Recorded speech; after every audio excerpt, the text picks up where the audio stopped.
Hi, I'm here with Congressman Joseph Kennedy.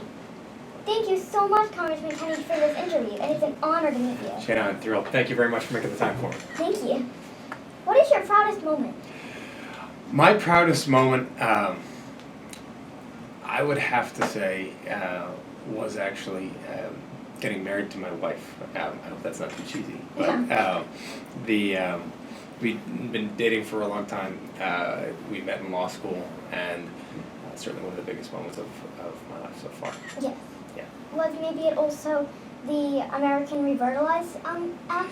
Yes, so one of the first big laws I actually got passed in Congress, so it was pretty cool to actually see that happen as well. Yes. So definitely a major professional goal when that law got passed, and to know that sometimes you actually in Congress can get laws passed that you think are going to help people. Personally, probably a toss-up again between getting married, and we actually had our first child just about 7 weeks ago, so becoming a dad is a pretty proud moment too. Yes. Yeah. Maybe you should pass a law to make the White House pink. I'll work on that one. Yes. That's a good idea. Thank you. Can you tell me more about STEM education?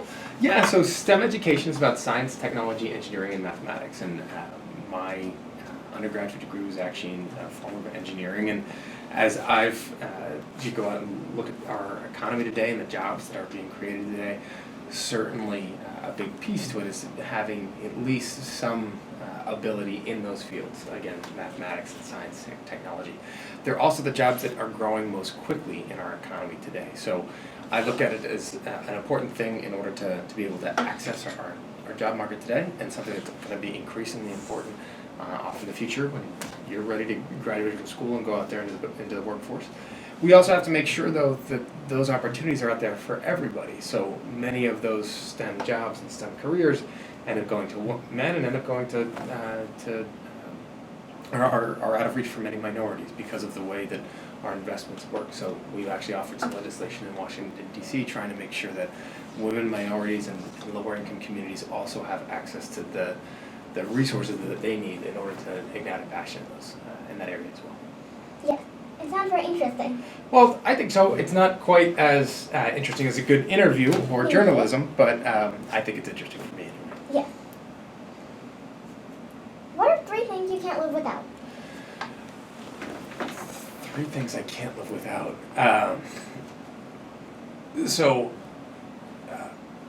I don't know if I would want to live without, and I certainly don't think anybody would want to live with me if I didn't have a big cup of coffee in the morning. Yes. I'm a fan of coffee, and I'm a lot happier when I have one. So our team here is certainly, I think, would probably agree with me as well, that I'm a better person if I had coffee in the morning. 2 would probably be my family. We've got not just my wife and little daughter now, but I've got a twin brother that I'm very close with, and we've got a really big family between all my aunts and uncles and cousins, and been one of the privileges that and the many blessings that I've had is just being able to grow up with them and run around with them and have a lot of fun with them. 3rd thing, one thing that I love to do, Shayna, and probably don't get to do all that often, but I think it gets better when you do, is something that will make you laugh. Yes. Days can be tough, either in this job or others, and if you're either around somebody or something that at least brings a smile to your face and hopefully lets you laugh a little bit, I think it makes things an awful lot better. I agree with you. Oh, good, thank you. Maybe not on the coffee, because I never tried it. On the coffee, yeah, I put it off as long as you can. Yes. But I drink a lot of coffee. Yes.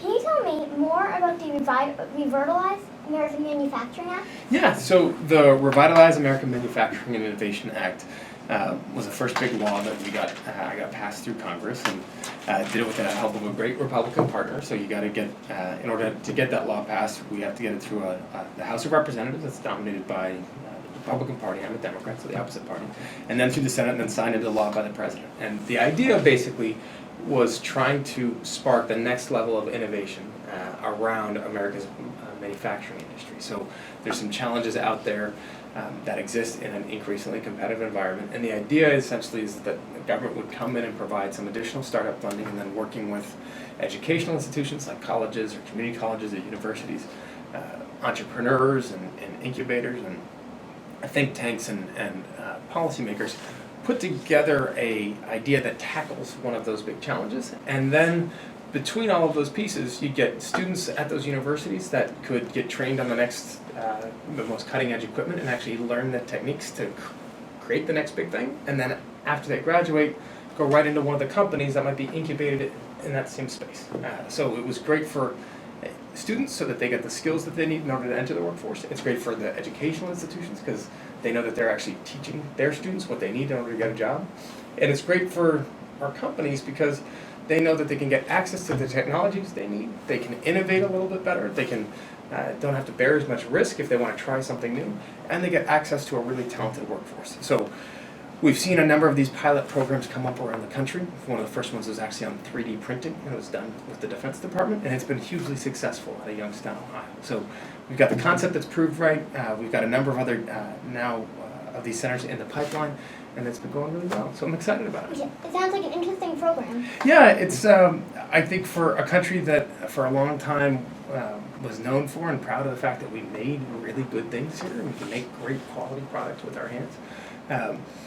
Our economy has shifted a bit so that making the most of something has now shifted to other parts of the world, but we can still make the best of something, and people are willing to pay for quality, but we want to make sure that you're actually making the highest quality product, and that's something that if I had to bet on anybody, I'd bet on the United States, I'd bet on our workers for that. So that's the idea behind all of this, is making sure that we still make an investment in ourselves and in our future. Yeah, and do you think it's more or less hard to get it passed by the president? It was the president gave us some great support on it. It was one of his ideas as well. It was something that he had pushed. The hard part wasn't trying to get it passed by the president and by the White House. The hard part was trying to convince some of our other colleagues, Republican colleagues, that this was something that was going to be a worthwhile investment. And I give a lot of credit to our Republican co-sponsor, Tom Reed, who's from New York. That he did an awful lot of help, or an awful lot of work convincing some of his Republican colleagues and Republican leadership in the House of Representatives that this was a good idea. So he was a great partner and deserves a lot of credit. I think it was a very good idea. No, thank you. I appreciate that. I understand you were in the Peace Corps. I was. Can you tell me what that was like? Yeah, I was in the Peace Corps for about 2.5 years, from 2004 till about the early summer or so of late spring of 2006 in the Dominican Republic. So it's about a 27-month commitment, and the first couple of months is a training course where you go into the country, Dominican Republic for me, and you learn about the language, you learn about the culture, you learn about some of the skills that you need in order to do your job. And then you get dropped off in a site. You get to work with the community there, and they give you some ideas to what you're going to do, and then for the next 2 years, you kind of figure it out. And I loved it. I had an incredibly powerful and meaningful experience. I still keep in touch with the local community that accepted me and that lived with me, that cared for me, that cooked with me, that just looked out after me. And it was a really wonderful couple years. I look back on it really fondly. There's some tough times to it, absolutely. There were some great times to it, and had a really meaningful impact on me and my life. It sounds like a great thing. It is a great thing. It's a great program. It's a great project. It's a great initiative. I'm proud of the fact that it was actually my great uncle, President Kennedy, that had the idea for the Peace Corps and started it up back in the early 1960s. And so it's been going strong now for 50 years. That's a lot. Yeah, it is. It's a long time. But there's thousands of volunteers that serve their country in some of the poorest parts of the world, all over the world. And it's, I think, made a good impact on a lot of people. It did. Oh, thank you. Have you always known you wanted to be in politics? No, no, I didn't. Look, I grew up around politics. My dad was actually a congressman himself for a little while when I was growing up. He ran for office when I was about 5 or 6 years old, and then he stayed in office through when I was in high school. So I'd grown up around it, other family members that were in politics as well, so I was interested in it. But I went off to college. I studied management science and engineering. So it was an engineering area or discipline, and I got really interested in economic development. I worked at the UN, and then I was at the Peace Corps, and when I came back from the Peace Corps, I went to law school because of some of the experiences I had in the Peace Corps. They got me really interested about the law and how the law works. So you wanted to be a lawyer? I wanted to be a lawyer. I wanted to learn how you could leverage the law to do more economic development work. So when I came back from law school, or when I came back from the Peace Corps, I still was very interested in doing more economic development work. I worked in Southeast Asia for a couple of months there during one of my summers in law school, and was committed to trying to find ways that you could leverage the law and economic development programs to try to help people. Through a series of different experiences, when I was in law school, I ended up working at a legal aid program trying to help folks that, with the assistance of a supervisor, folks that were too poor to afford a lawyer, in some of the cases that they were confronting, and that got me into the court system, which I actually really liked. I took an internship at a prosecutor's office for one summer, and I loved that, and that got me into a job in law enforcement, and I had a really good time in that job. I loved that job. Some of the most dedicated public servants I've ever worked with have been my colleagues and the other prosecutors and police officers.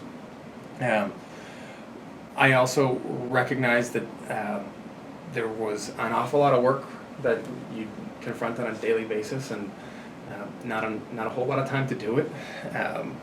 And that you'd walk in and there'd be a stack of files on my desk about that big, and you'd work through them, and then you'd come back in at the end of the day, and there'd be another stack that high. And part of what I was trying to do, my goal, and what my supervisor said, was to try to make sure that the file that you were working on, the person whose life was in that file, that they never committed another crime. And for some folks, they're bad people that were doing bad things. For an awful lot of them, though, Shayna, they were folks that were suffering from drug abuse or mental illness, or substance abuse, or some other problem. And if you could address the underlying problem, you'd address the fact that they didn't want to commit a crime. It's just they found themselves there. And so a lot of that work, though, meant working further upstream and before they were committing crime, so on policies about prevention and treatment and earlier intervention. And those policies are actually what policymakers are supposed to do, and that means you've got to have a hand of, I think, writing that law, and that's what lawmakers do, and so I ran for office. Yes. I always finish my interviews with asking the question, what is your favorite meal and dessert? My favorite meal is dessert. Absolutely, period. I've got like the world's worst sweet tooth. Meal, if it's not dessert, if I have to have a meal first, pizza. Love pizza. Dessert, Shayna, is probably like trying to choose between my favorite family members. So it's like a terrible, terrible question.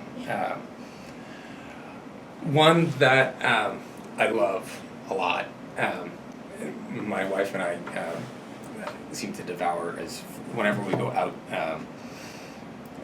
to dinner and it's on the menu, we always get it for dessert, is a molten chocolate cake with vanilla ice cream on it. That sounds amazing. It's amazing. I also like apple crisp. I could go on for a long time. I'm not sure you have that long for an interview, but I love dessert. I eat it all the time. I eat it for breakfast if I can. I agree with you. Hey, there you go. I'm not so sure your parents agree with this. They probably will. But it's good. Yes, amazing. Shayna, thank you. Thank you so much, Congressman Kennedy. It's a pleasure. Thank you very much. It's an honor to meet you. It's nice to meet you. Thank you. A pleasure.